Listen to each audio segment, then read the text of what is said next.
Hi, my name is Mendes, and welcome to Daring the Big Leap, the interview series for people who want to transition from employee to making a living as a change worker. In this series, I am interviewing people who successfully made the transition because we get to learn from their experience. And today, I've got my dear friend Maggie Currie. Now, Maggie Currie is an established freelance coach who works with clients throughout the United Kingdom and worldwide. Maggie has been a transformational coach for the last 10 years, and a survivor of extremely challenging times. Her life altered when she no longer decided to be a victim and took the first tentative steps to changing her life and embracing confidence. A really interesting thing about Maggie Currie is that she is a published author of more than 3 books. Welcome to the show, Maggie. Thank you, Claudia. How are you? I am fabulous. Thank you. And Happy New Year. And Happy New Year to you too. And thank you for inviting me onto your show. Oh, I'm delighted. Thank you. So, as I explained before, so basically we'll be finding out how has been your journey, right? So, can I just ask, um, how did you transition from an employee to be making a living as a change worker?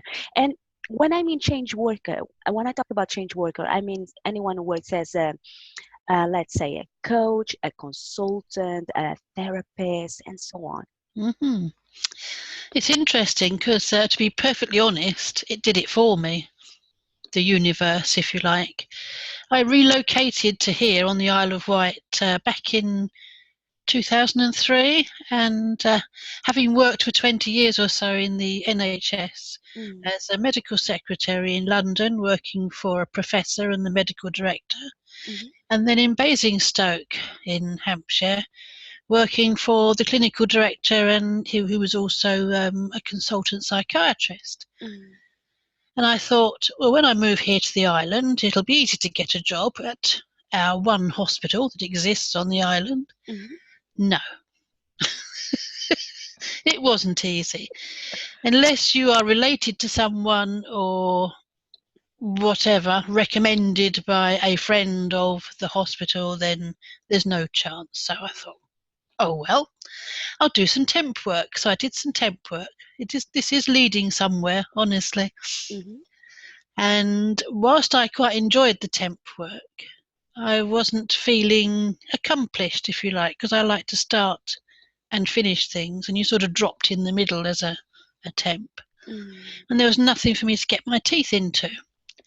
So I thought there must be some smaller businesses around that can't afford to employ a temp or haven't got the space to put another person who'd like some work ad hoc, secretarial work. Right. So I set up my own business, secretarial business. And I started out with one client, and I've now got my major client is in the USA, but that's another thing. So whilst on some courses I was doing to learn how to run a business, I met this lady who was doing a distance learning life coaching diploma course from Newcastle College, and it was free. And I thought, that looks interesting. It's even more interesting because it's free. So I'll give it a go. So I gave it a go, and I just loved it. I loved the whole course. I loved working with people whilst I was training. I passed with flying colours, and it all began there in 2003. That's amazing. That's amazing. One of the things that I really find amazing also is that number one, obviously there was a need, right? Because you were looking for work or for jobs, and you didn't have one, so you created one. But you kept following your curiosity, isn't it? Keep propelling you. You have to be curious, don't you? Otherwise, you just stagnate, and that's no fun, is it? No, not as far as I know. Not in my world. It's not fun. Yeah, and I'm all about having fun. As Maggie and I, we have been friends for a while. Yeah, she knows that. She knows that about me. But that's what fun's all about, isn't it? That's what life is all about, is having fun. Yes, a very important aspect of it. So, and what were the key milestones for you, Maggie? The key milestones, there's so many. Achieving the life coaching diploma was one. Following that, I trained with the coaching academy and achieved the corporate coaching diploma. Mm-hmm. And that included writing a huge thesis on something I can't remember now.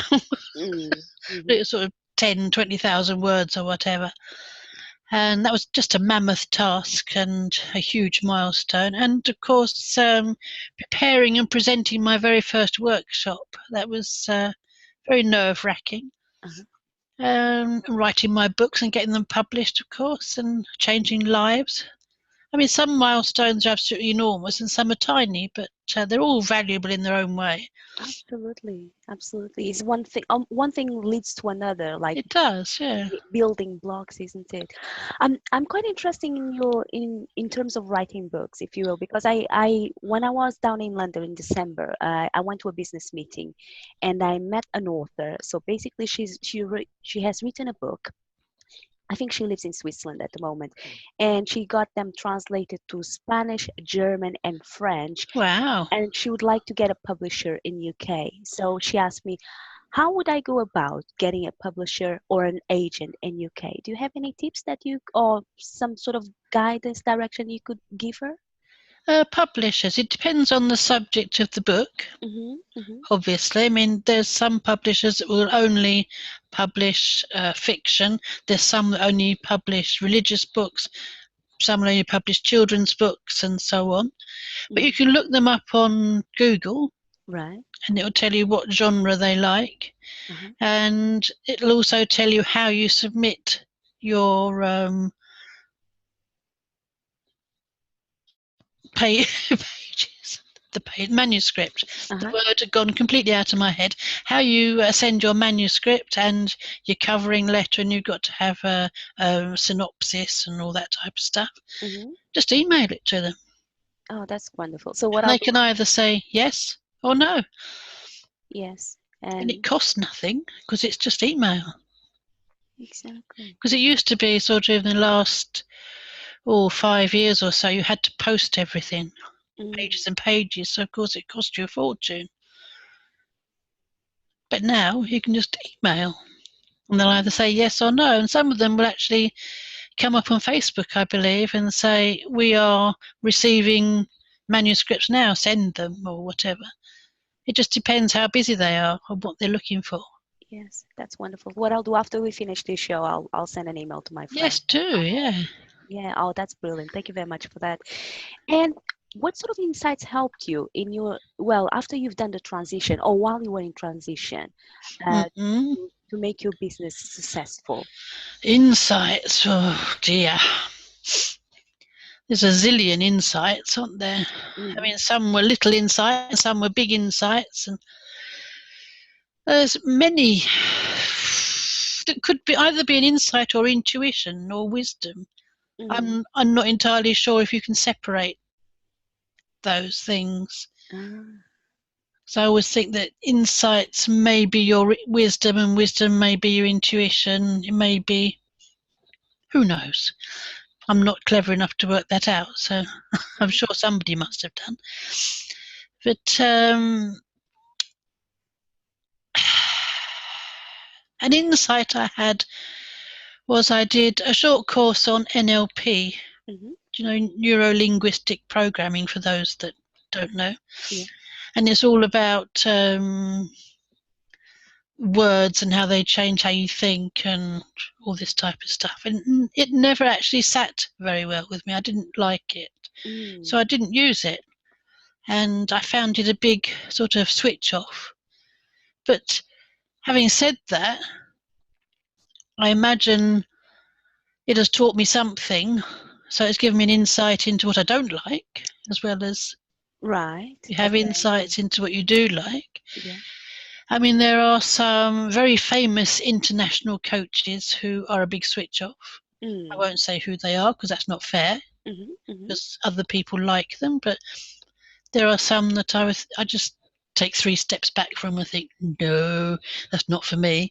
But that's just my personal choice, which is everyone has their own choice. We can't all be the same.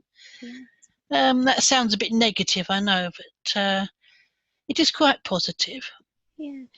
And I have worked with some famous coaches. There was one who used to be the GMTV coach. Her name is Dawn Breslin. mm, I worked with her in confidence coaching, and currently I'm working with a young man called Jamie Smart. oh, I've heard of that young man. Maybe smart. And he is very smart, yes. Indeed, yes. He's very congruent in that Yes, aspect. he is. So he's not one of the famous coaches that I take 3 steps back from. So, I guess I was about to ask that question. So if the ones who switched off, how about the ones who are switching you on? And well, yeah, yeah, there's Jamie Smart. He switches me on in coaching terms. yeah. I assume you'll be very happy to know that. I should hope so. You'd be quite relieved, I would think. And what kind of obstacles, insecurities, or fears you had to Oh, overcome in your transition? I think the biggest obstacle I've had to overcome is shyness. I'm incredibly, incredibly shy. Mm, And I always have this feeling that I'm not good enough. right. Don't ask me why, I don't know. But there have been occasions in the distant past where I've booked myself onto an evening class, Mm, paid for it and everything, and they never turned up because I was too scared to go in the room.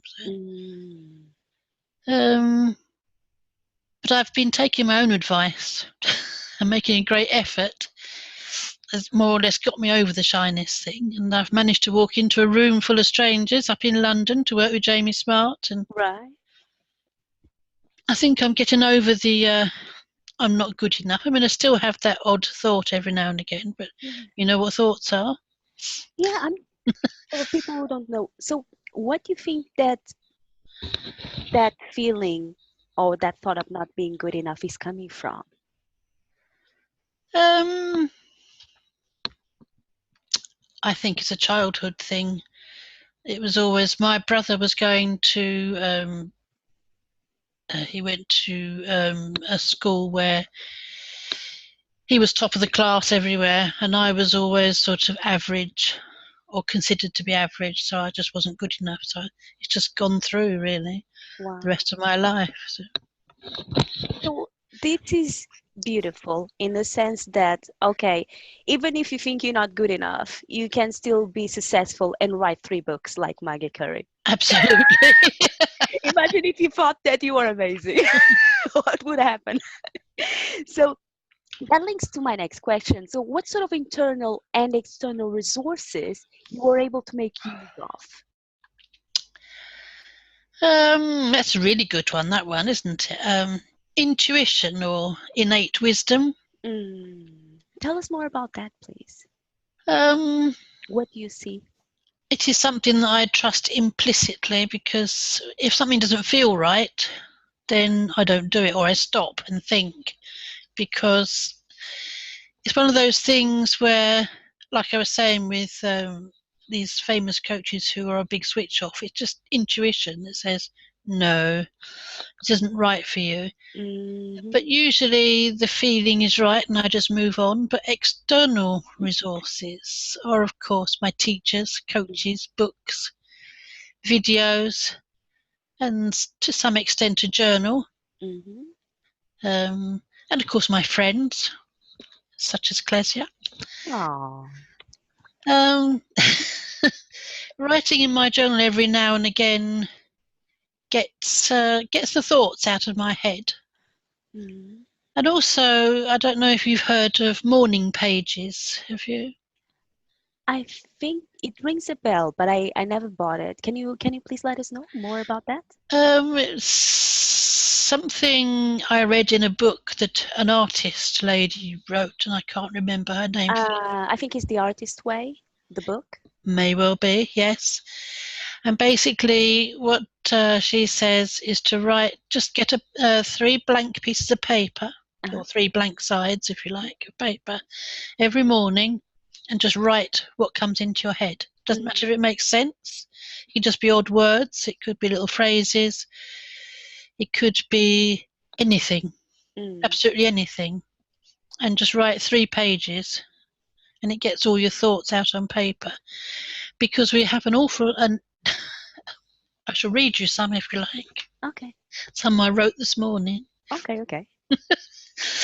Not all of them. I shan't read to you because I Oh, think I you think you'd be bored stiff after about 3 minutes. I thought you were teasing us. It was like, oh, No, I won't read it. I'll just give you a little bit. this is what I wrote this. I mean, look at the scribble. Can you see that? Scribble, scribble, scribble. I can see the scribble. It's just resplendent, smart, tidy, neat, superb, straight, curly, bent, curved, ringlets, smooth, curls, clear, misty, foggy, sunshine, clouds, sky. It's just words Oh, thank you, came into my head. They I don't mean appreciate. anything. Oh, It all I just thought you comes were in. I No, thought you were complimenting me. I was like, thank you. I have that. it all just comes into your head and it orders your thoughts, Mhm. really, because then you get all those weird and wonderful thoughts out of your head. And then and not thoughts that you force, they just appear. The words appear in your head, if that makes any sense. It does, yes. There is a famous author called Tim Ferriss. Have you heard of Tim Ferriss? Tim Yes, Ferriss. he wrote many books, including the 4 Hours Work Week, and he mentioned in a couple of his podcasts doing the morning pages also. Personally, I don't have time for 3 pages. I call it. I hope no one is listening to this, but probably they will. I call it the brain dump. So I just dump all my ideas, whatever is going on, and that's it. Yeah, that's fair enough. Yeah. Yeah. And what surprises did you have along the way from your transition? From my transition, Mhm. well, I think my biggest surprise was flying by myself to Australia in June 2014. Mm, mhm, I'd never had any inclination whatsoever to go to Australia, but I was doing an online coaching course with, I don't know if you've heard of them, U University. Ye- It does not ring a bell. Well, they're based in America anyway. Okay. But I met her online, Heather online, and we clicked Mm, like you and I. mhm, We had very similar backgrounds. She was adopted, I was adopted. We were brought up in a similar way, but mhm, obviously the other side of the world. mhm, mhm. So we called ourselves our soul sisters. And Oh, we used to speak every Tuesday. It was morning for me about 7 o'clock and afternoon for her about 4 o'clock every Tuesday for about 3 years. amazing. And it was as if we were in the same room, just chatting over coffee. Mm, And she was diagnosed with terminal cancer. She had melanomas, which she'd had before and she'd always got rid of them. But the doctors had told her she got 5 months to live. mm, And this was in April 2014. So I said, I'm coming out to see you. mm, So I booked the flights and I went in the June. Only went for a week, mm. which is a long way to go for a week, I know, but there Yeah. you go. And I sat with her through a chemo session and we sat in her living room across this same coffee table. It's just as if we were still chatting and carried on. Yes. I stayed in her house and her husband cooked me food and stuff and she was rallying and she was not using her oxygen so much and she was walking a bit further. Mhm. And we even managed to go out for green tea to a nearby village. Yes. And then I came home, and sadly, 5 weeks later, she died. But Mhm. I'd like to think that I made a little difference in her life. It was a huge surprise to me because I don't fly and I don't travel on my own. So Yes. that was a huge surprise. But the other surprises of writing and having published my books, I never even thought about writing until about 5 years ago. It was something that just popped into my head. Another insight, another wisdom. So, can you share with us the title of your books then? One of them is called, the very first one I wrote, is called Seven Stepping Stones to Rebuilding Confidence in Yourself. Mhm, It's mhm. a bit of a mouthful. And how about the second book? The second book is called What You Believe Creates Your Reality, Mhm. which is quite And close to the three principles. you're onto Uh, something there, I would say.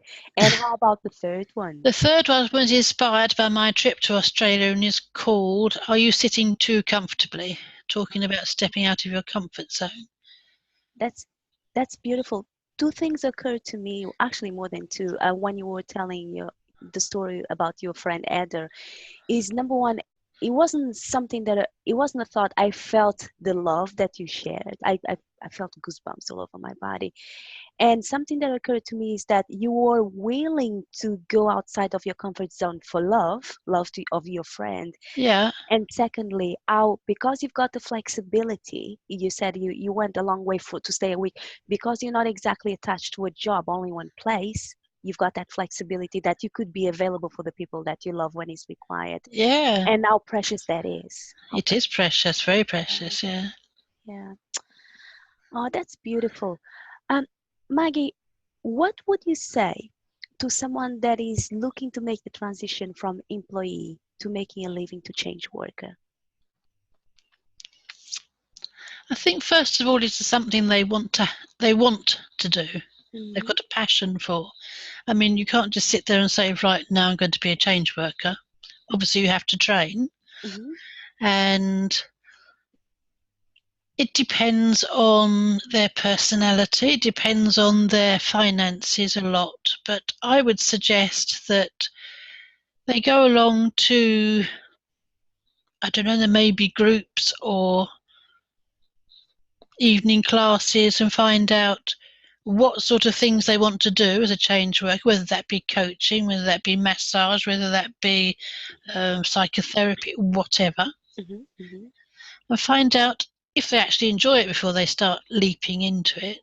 That's a very interesting one because you spoke very importantly about finding out what you don't like and what you do like. So it's Yes, important to find out beforehand. Yeah. absolutely. Because if you don't like doing massage, there's no point in doing it, is there?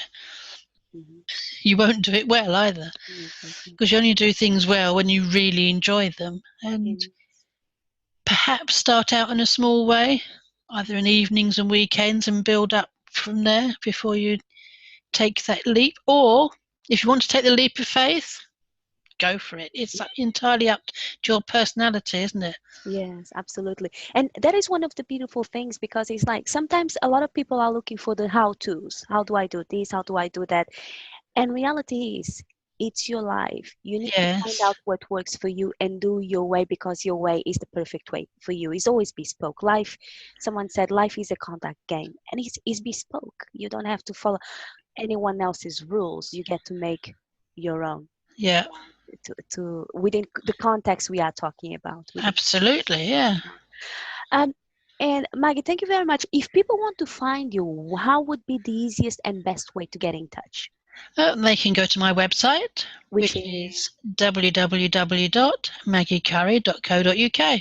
okay, and that would be Currie RRIE. Yes, Okay, .co.uk. And are you on Facebook? I am on Facebook. Yes. Okay, and how Guess do people guess find you what on it Facebook? is? It's Maggie Currie. Easy. I love this. I love this lady. Do you understand why I love this lady? Fantastic. Maggie, thank you very much for your time. Thank you. Before we finish today, do you have any final words you would like to add? I don't think so for the moment. Thank you. No, just thank you for your continued friendship and support. Thank you Thank so you. much for showing up. So, to our listeners, thank you very much for being with us for another episode of Daring the Big Leap. If you've got any questions or comments or even guests that you would like to suggest to this show, please send me a message on www.facebook.com/Clesia.Mendes, or you can do a Google search under my name. I'm also on Twitter, or you can just go to www.clesiamendes.com. I'll spell that out just in case you don't know how to spell Clesia Mendes. So that would be www.ClesiaMendes. And until we meet again, be awesome. Thank you very much, Maggie. Thank you. Bye. Bye.